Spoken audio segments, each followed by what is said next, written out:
Hey everybody, this is Zeb. I've got an out-of-state elk rifle hunt here. This is a mid-November hunt. Weather's good right now, but the potential for some rain and snow moving in. So I'm setting up the wall tent. I like to be really mobile when I elk hunt, so I'll be camping out of my backpack until the weather gets too nasty, and then I can kind of base out of my wall tent. This is a post-rut hunt, so the big bulls are no longer going to be with the herds. They're going to be kind of off by themselves, just trying to pack on the pounds before winter. This is very rugged, open country with lots of deep canyons, so I'm going to be hiking around, looking into these deep holes, hoping to find a bull. These bulls have been rutting and getting chased around by hunters since September, so they've lost some weight. Winter's coming, so right now what they want to do is find a secluded spot with some good food source where they don't have to move around a lot and they can just focus on packing on the pounds. Getting kind of late in the morning. I've been hiking around glassing, and I was just gonna settle in for breakfast when I spotted a big elk all by himself way across the canyon. The elk was about 1.5 miles away, and I could see antlers in my binoculars, so I knew he was a good bull. Given the time of day, I figured the bull was getting ready to bed, and I could use the middle of the day to get over there.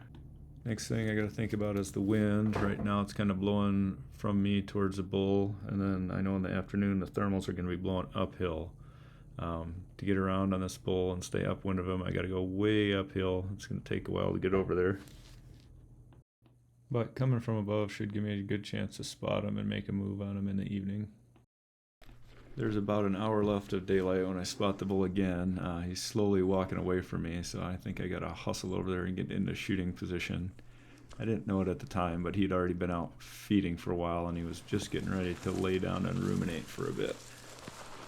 Stalking setup was really good here. I had a nice little dip in the hillside I could use to stay down out of sight while I closed the distance from about 600 yards to 250 yards. And then getting close to the elk, you got to start thinking about finding an elevated rest so you can get your gun up above the grass. I had a tripod with me, but there was this nice rock pile that I was able to use. Didn't even have to break out the tripod. There's a herd of mule deer like 100 yards away from me here between me and the elk, and then the elk is laying on the edge of this ridge line bedded down right above the cliff. I had a really solid rest on this rock pile, and I was able to make a good shot.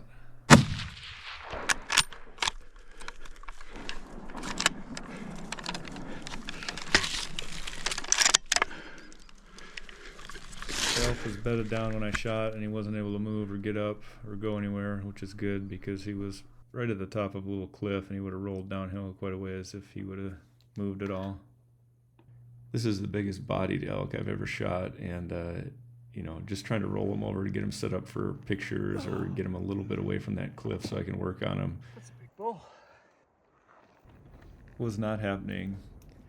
Even after I started quartering him and I took the top legs off and the meat on the top side, I still couldn't roll him over by myself, and I had to gut him to get him turned over to take the meat off the other side. So I'm hunting by myself here, so gonna quarter the bull. I like to carry the hindquarters out on the bone, and then I'm going to bone out the front shoulders to save a little bit of weight. Took me, late into the evening to get them cut up, and then I camped nearby. Next morning, I'm moving all the meat a couple hundred yards up the hill away from the carcass, and then it'll be a couple days of packing them out.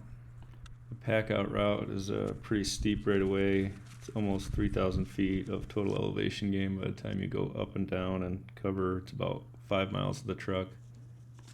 A lot of elk I could pack out in 3 loads, but with the size of this elk and also having camp back there, it's going to take me 4 loads. So that's 4 days of elk packing in front of me. Luckily, I had a friend take pity on me and come out on day 3 to take a load. So with him taking a load, we were able to get it done on the 3rd day. If you enjoyed this video, please click on the like button below. You can also subscribe to my channel to see some more big game hunts. I've got some bird hunts, and I also do some whitewater river trips.